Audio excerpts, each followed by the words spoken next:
Today we will begin lesson 4.4, and I've divided this lesson into two parts. Today's lesson, we will be looking at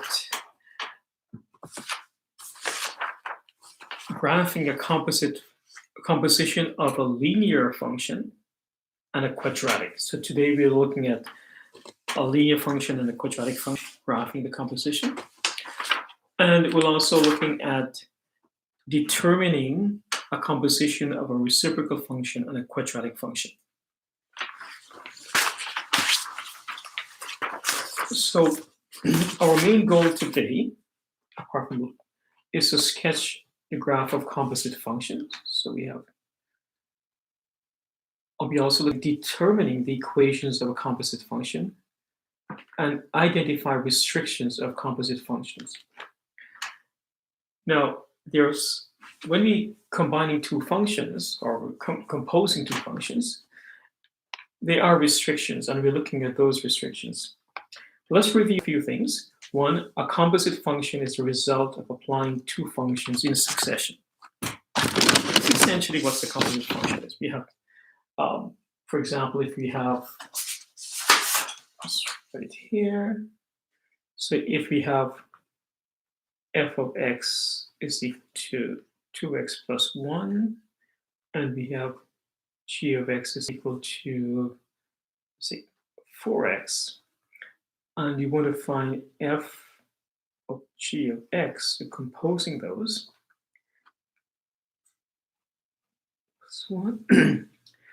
First, we look at the inside function, which is 4x, and f of x. So we have this will be 2 of g of x plus 1. So this gives me 2, 4x plus 1. So f of g of x is equal to 8x plus 1.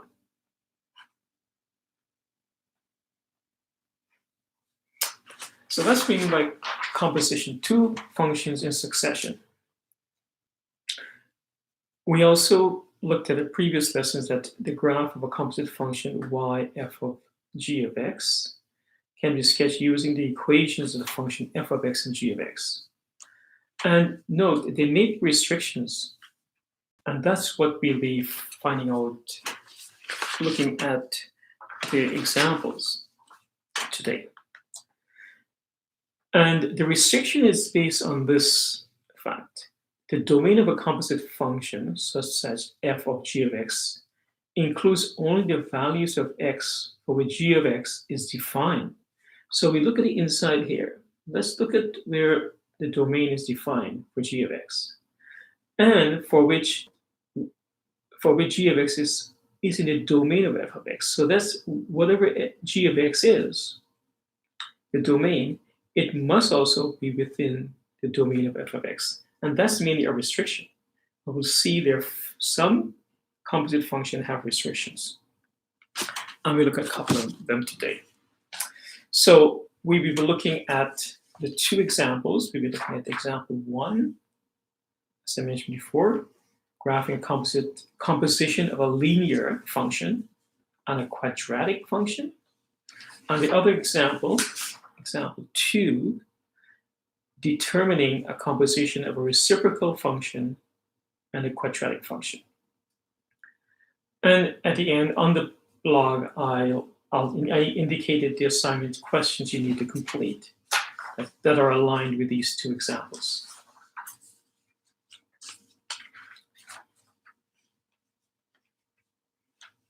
So before I go, let's do a little bit of a review on looking at quadratic inequalities, because we will be using some of these concepts in finding restrictions in a composite domain. So let's get the first example. We have x squared plus 9 is less than or equal to 25. And we have another one, x squared plus x minus 6 is greater than 0. So let's look at the first one. We have here x squared. So if we continue the work, we have x squared less than or equal to 25 minus 9. So x squared is less than or equal to 4, or x squared is equal, so 20, so 16, should be 16 here. So x is less than 4, or x is greater than -4. So in a number line, if you look at it in this course here, we have -4 and 4, and we will select any values between -4 and 4, we find is positive. If we would select 0, so we know this is defined between these two. So we can say x is less than or equal to 4 or greater than or equal to -4. That's great.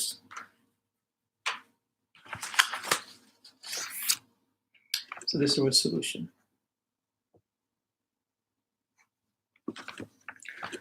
Now, the next question, x squared. So I'll rewrite it here just for a lack of, you have some space here. So you have x squared plus x minus 6 is greater than 0.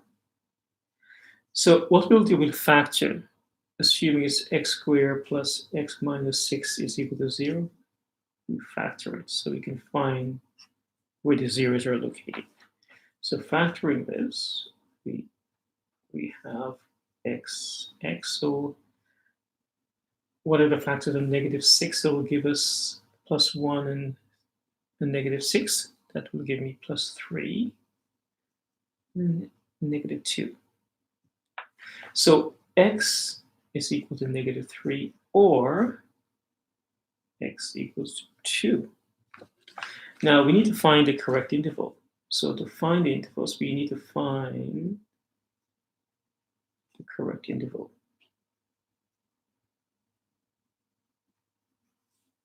So this is, we can use a number line. That's what we use over here.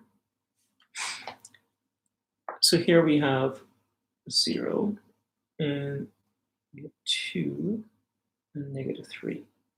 So to find where this function or inequality is defined, we do a test. So for x less than -3, substitute x equals -4 in x squared plus x minus 6, we're using our original inequality, it's greater than 0. So you have -4 squared minus 4 minus 6. So 16 minus 10. And we said yes, so 6 is greater than 0. So we can say right now it's defined here. So we'll try 0 to see if it's defined in here. So next, so see it. Let's put a line here. So for x equals 0, so we substitute 0 into x squared plus x minus 6, 0, and we said that -6 is not greater than 0. So it's not defined, therefore it's the other part will be true. So this function is defined between -infinity and -3, and 2 and plus infinity. So we consider the interval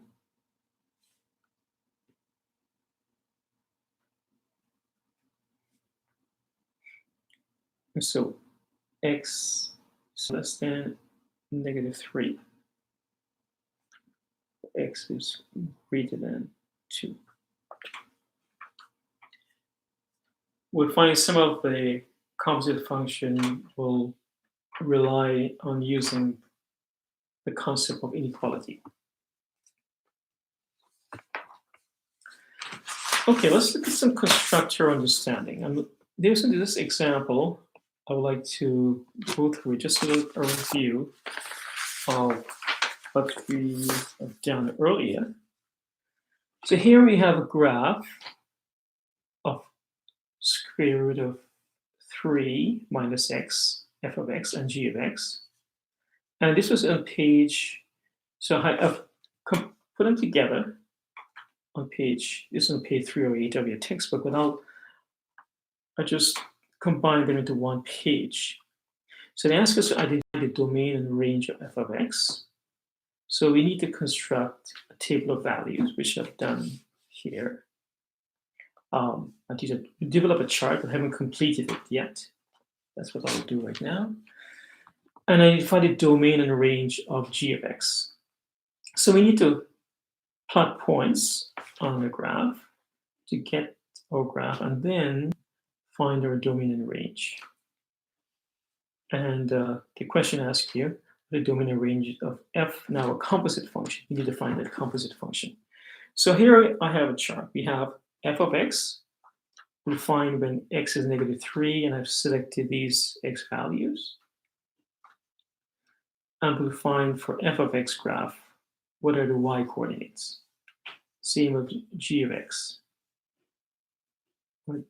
So we'll have two graphs, and then we'll compose those two graphs. So let's look at f of x. So now when x is -3, when x is -3, so it will be 0. So we have, okay, 3 minus 3, which gives me square root of 6.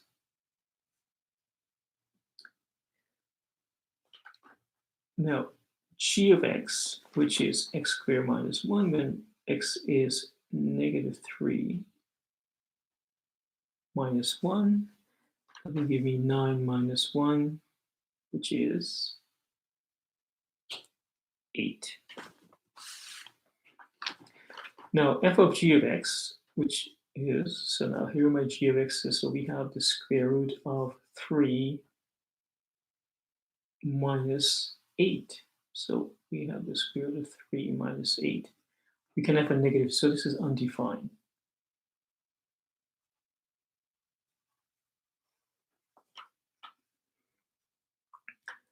And we continue, we have the square root of 3 minus 2, which works out to be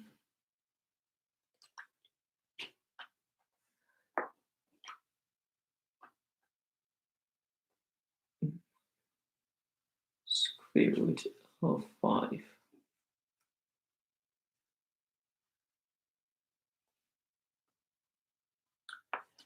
Now, for this we have a -2 squared minus 1, which is 4 minus 1, gives me 3. So now we have 3 minus 3 gives me 0. Square root of 3 minus 1, which is square root of 4 equals 2.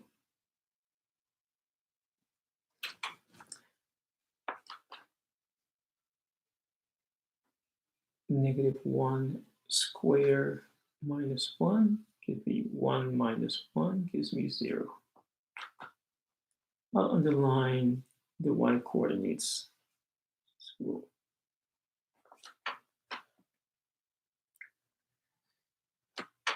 and now we have the square root of 3 minus 0, it gives me the square root of 3. Here I have square root of 3 minus 0, square root of 3, we have 0 squared minus 1, negative 1, so that's going to give me the square root of 3.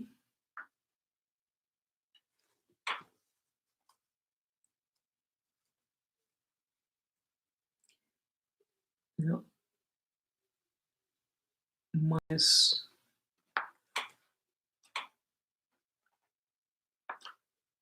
1 gives me 2.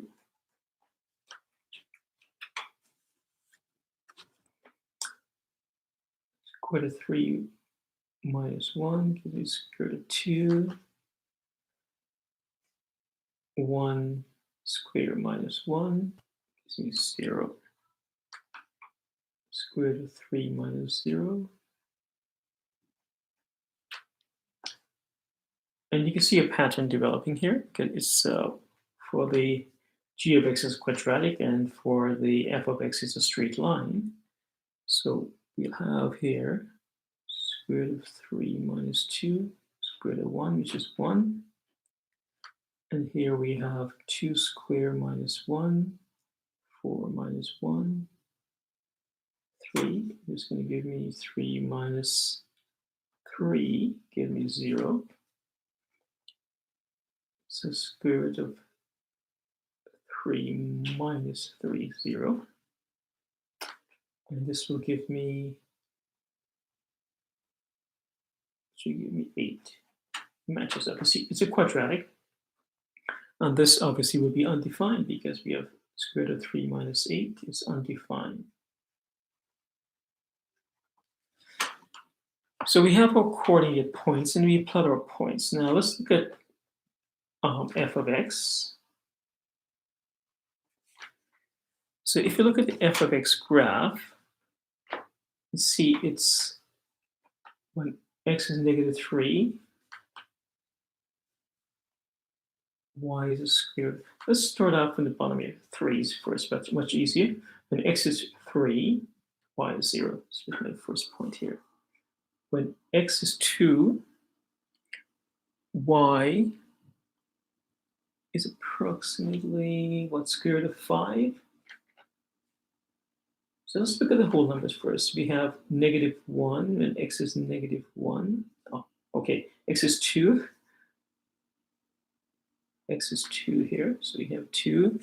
And y would be 1.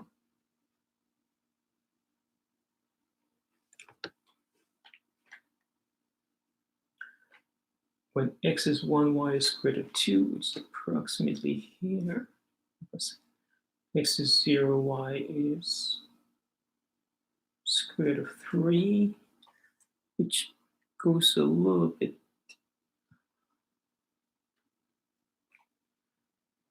And x is negative 1, y is 2. So we'll see our graph going this way.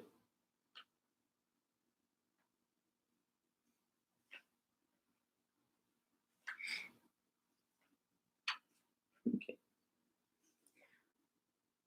So f of x graph. Put that down there, which is square root of x 3 is x. And if you plot our quadratic, we have when x is 0, y is negative 1. X is 0, y is negative 1, and we'll see the pattern became negative 1, 0. You have 0, 1, and then we have 1, 0, 2, 3, and 3, 8.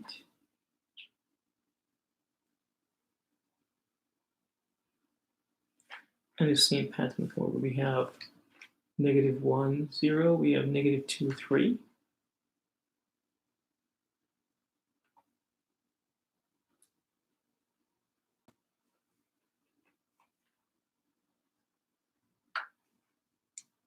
Negative 2 will be 3, 3 would be 8. So this is my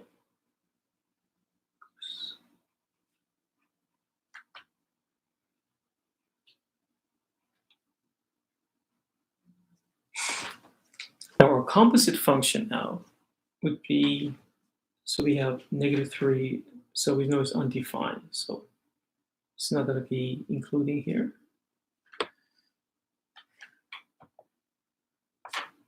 And then we have also 3 here. And our maximum, we know this is 2, and x is 0, y is 2. So those are my points.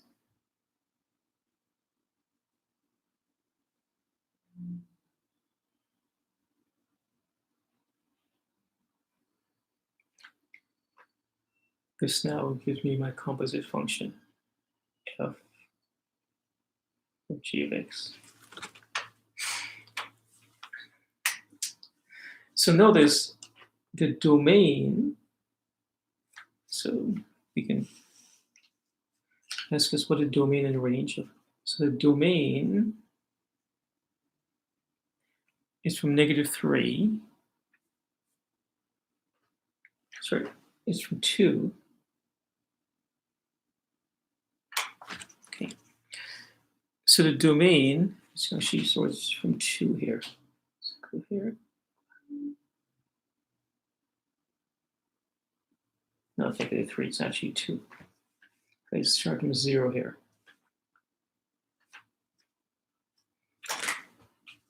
Solved it through a couple pins. So this is my graph here. So domain of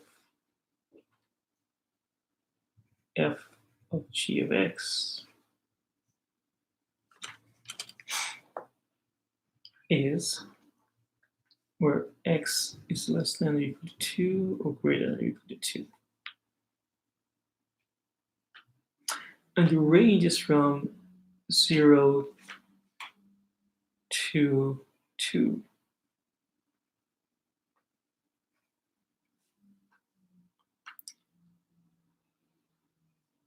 Y is less than or equal to 2 or greater than or equal to 0.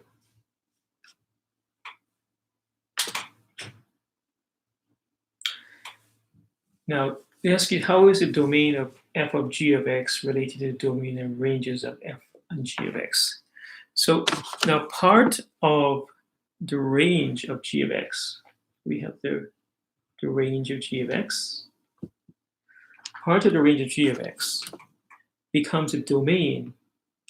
So here we have g of x becomes a domain of f of g of x.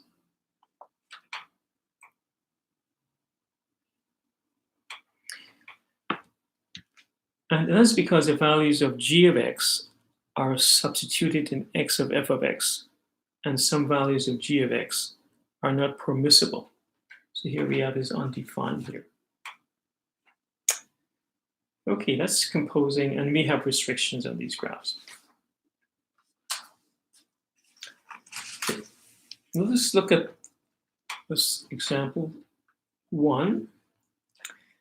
And here, use the function f of x equal 2x minus 1 and g of x equal x squared minus 2. State the domain and range of each function. Sketch the graph of each composite function below. So there are 2, a and b. So I'll do the a first, which is on this other side here. So we'll do a y equal to g of f of x.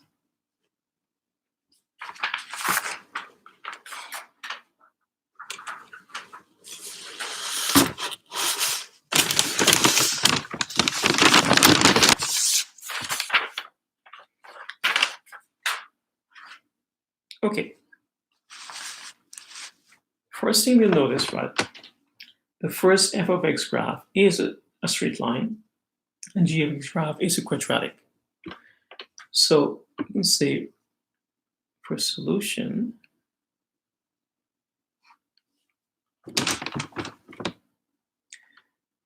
so f of x equals 2x minus 1 domain is x set of real numbers. And then we have g of x is equal to x squared minus 2. It's a quadratic. So the domain is also x set of real numbers.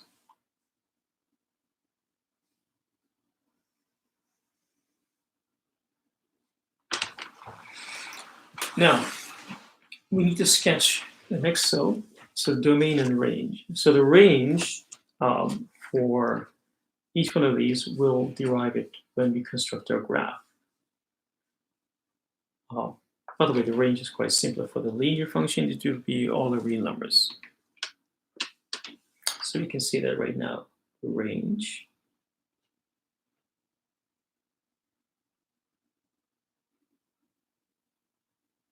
is a set of real numbers. So let's plot points. So here we choose x, and I'll select a couple of -2 here. We have -1, 0, 1, 2, 3. So f of x is going to give me, if I substitute x into here, it'd be 2 times -2 minus 1, which is -4, -1, -5. And that's basically a straight line we'll see it's going through. So we have -2, -5, which is way beyond my graph, so I'll ignore it for now. So we have 2 times -1. This one give me -2, which is -3. So it's still below it. When x equals 0, so we have 2 times 0 minus 1. So when x is 0, y is -1. So we can, gives me 2 times 1 minus 1 gives me 1.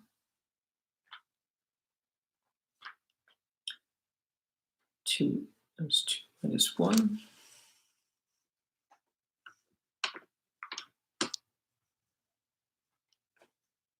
4 minus 1, 3.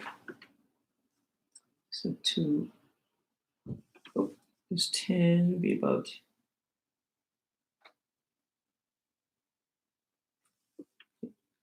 so my straight line is going to be somewhere around here. So we have 2 times 3 minus 1 gives me 6 minus 1 equals 5. So 3, 5 is about, so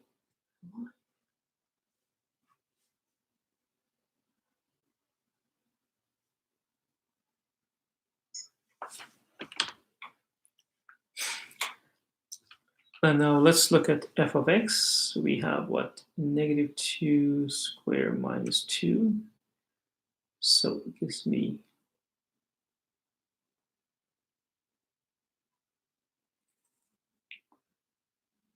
sorry, this would be -5 in here. So -5 squared minus 2 will give me 23. So x here is -2. G of f of x is going to give me 23.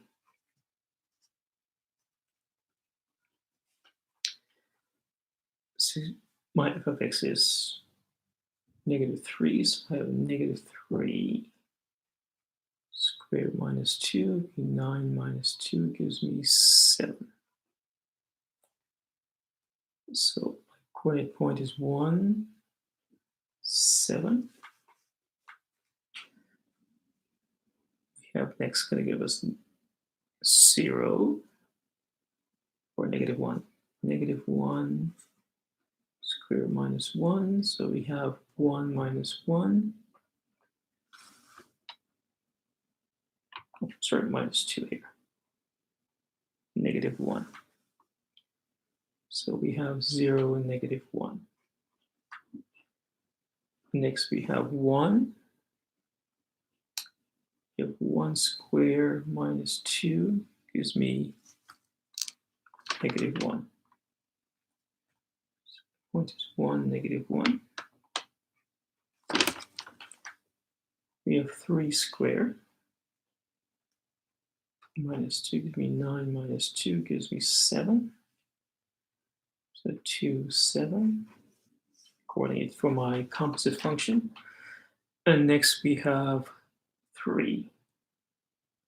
We have 5 squared minus 2 gives me 23.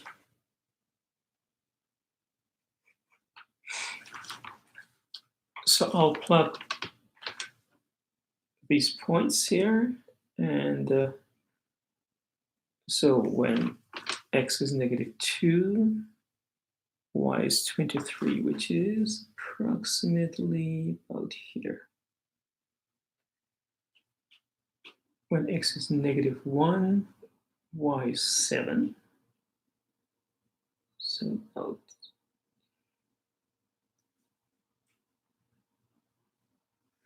when x is 0, y is negative 1. It's about here. X is 1, y is negative 1, which is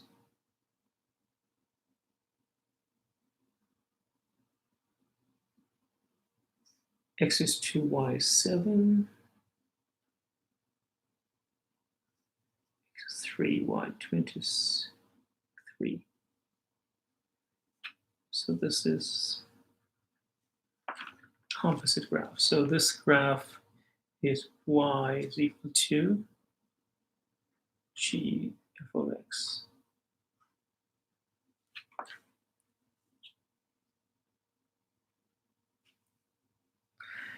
So the range is the minimum point here. So we have a domain. We already found the domain would be x.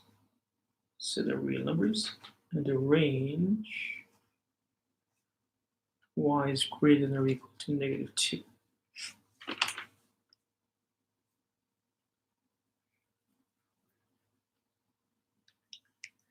Let's look at the second question, g of x.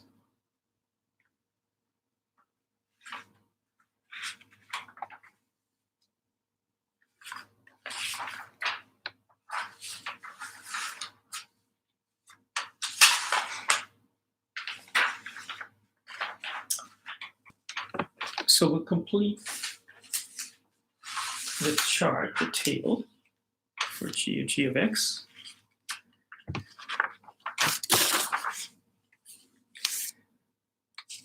So when x is negative 2, we can find g of x and g of x. So g of x here will be 2, because we have negative 2 squared minus 2. So I'm using the same graphs here, but I'm reversing, they're reversing the trend here. So we have 4 minus 2 equals 2.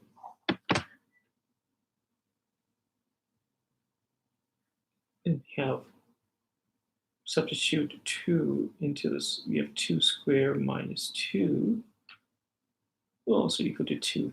So my point's negative 2 to my first coordinate 5 squared minus 2, 0.25.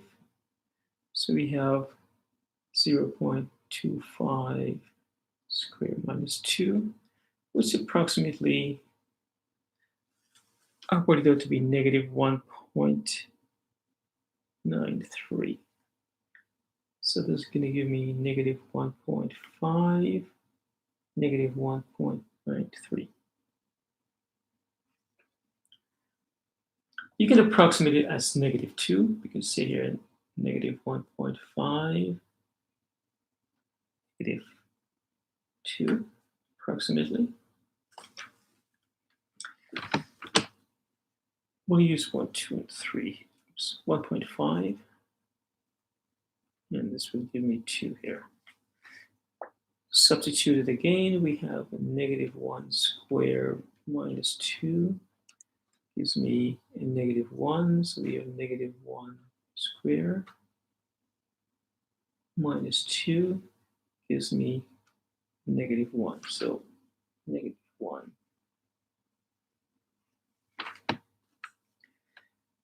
Work this out. This becomes negative 2.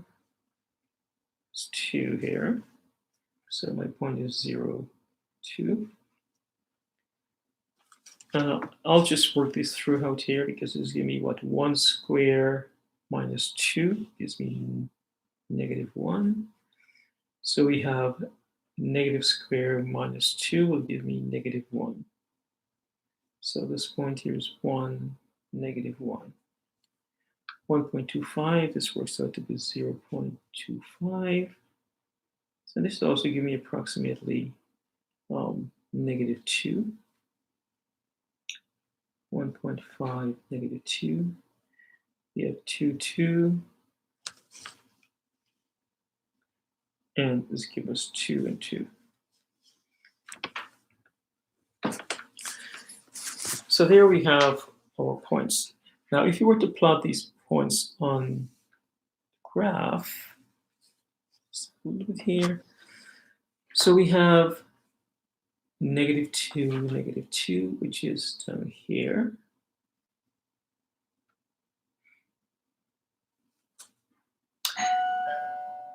Then we have negative 1.5, negative 2.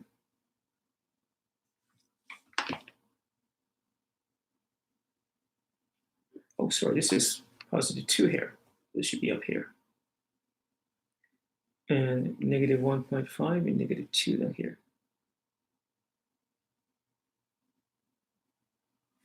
So connect these points here. Then we have negative 1, negative 1.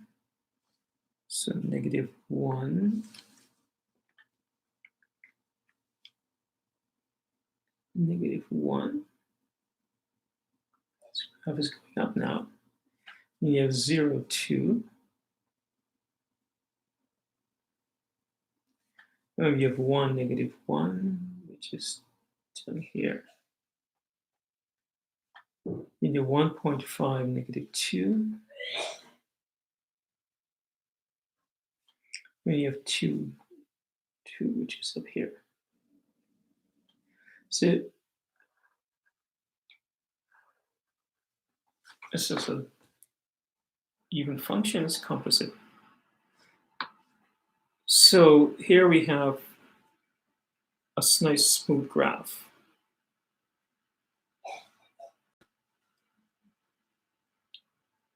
So notice the domain now is x, all real numbers, and the range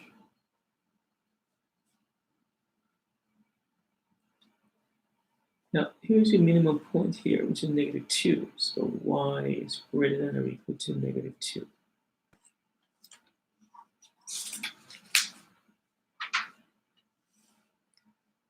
The last question for today's lesson, we look at example 2, and here you're given the functions f of x equals 1 over x minus 2 and g of x equal x squared minus x.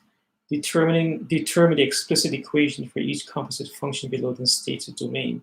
So here we are comparing a reciprocal function and a quadratic function, and we are composing them. We're doing them in succession. So let's look g of f of x now. So let's do the first part, a. So here we have, for g, so we have g of f of x, right?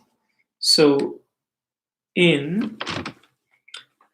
we have f of x. So let's write down what f of x is.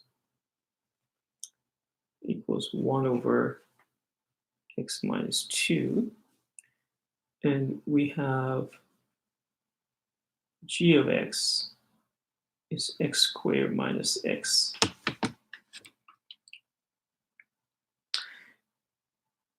So in this case, here, whatever f of x is, will replace substituted into for x in g of x. So we say in g of x, which is equal to x squared minus x, substitute 1 over x minus 2 for x. So we have f g of f of x then. So wherever x is, we'll put 1 over x minus 2. So 1 over x minus 2 squared minus 1 over x minus 2. I'll put brackets around those to keep them together. So notice, let's look at the domain. The domain of f of x. So domain of f of x, which is 1 over x minus 2, is where x is not equal to 2, because otherwise 2 is a non-permissible. You cannot divide by 0. The domain of g of x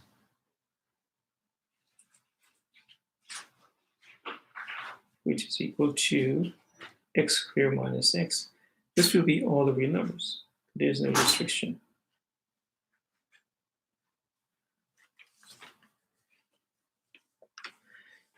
So the restriction here is where you have f of x. So the domain of the composite domain is now restricted where x is not equal to 2.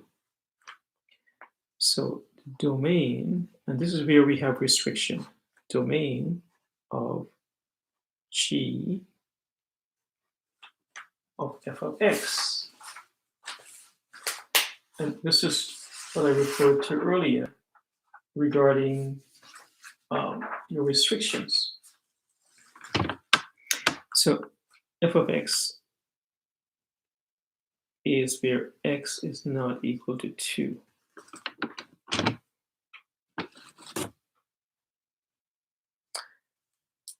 Okay, look at this restriction. The first function, f of x. So the composite function must include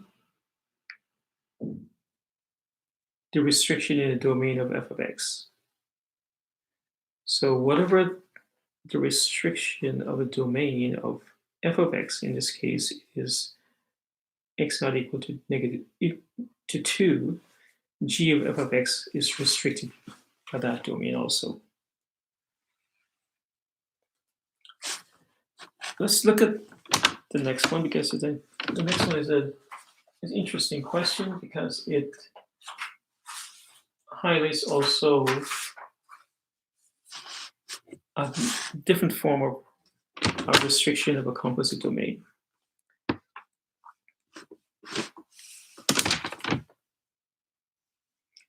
So the next one, which is b f of g of x, so we have b f g of x. So in f of x, which is equal to 1 over x minus 2, replace x with g of x, x squared minus x.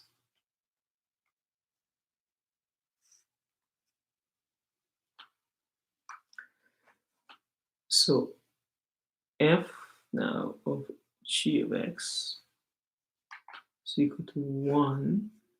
Whatever the x is here, we have x squared minus x minus 2,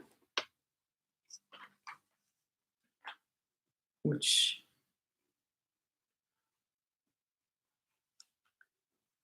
one over x squared minus x minus 2.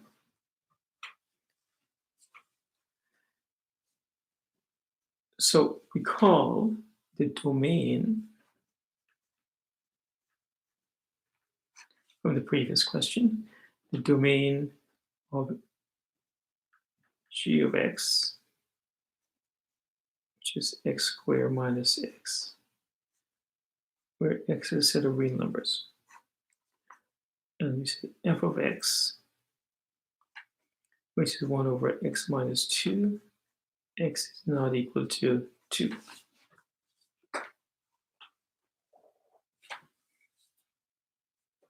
So now we have this composite function. We have to look at this restriction now. Where is this function? Where are the non-permissible here? So we have to factor this. So factor x squared minus x minus 2. Do that, we end up with it. And by the way, can it be equal to 0? So be x plus 1, x minus 2. So x cannot be equal to -1, and x cannot be equal to 2. So this is a restriction, even though the two functions, the restriction is only positive 2 for f of x and g of x, there's no restriction. The composite function has two restrictions. And that is what we're referring to as restriction in these composite functions. The domain of f of g of x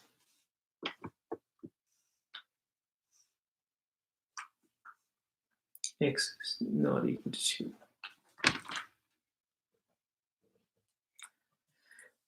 So your assignment questions will be the complete check your understanding questions on page 311, number 2, and check your understanding question on page 308. The next lesson will be looking at determining a composition of a radical function and a quadratic function. I'll show you that. So next lesson we'll be looking at determining a composition of a radical function and a quadratic function. And writing a function is a composition of two functions. And this will end this unit on combining functions.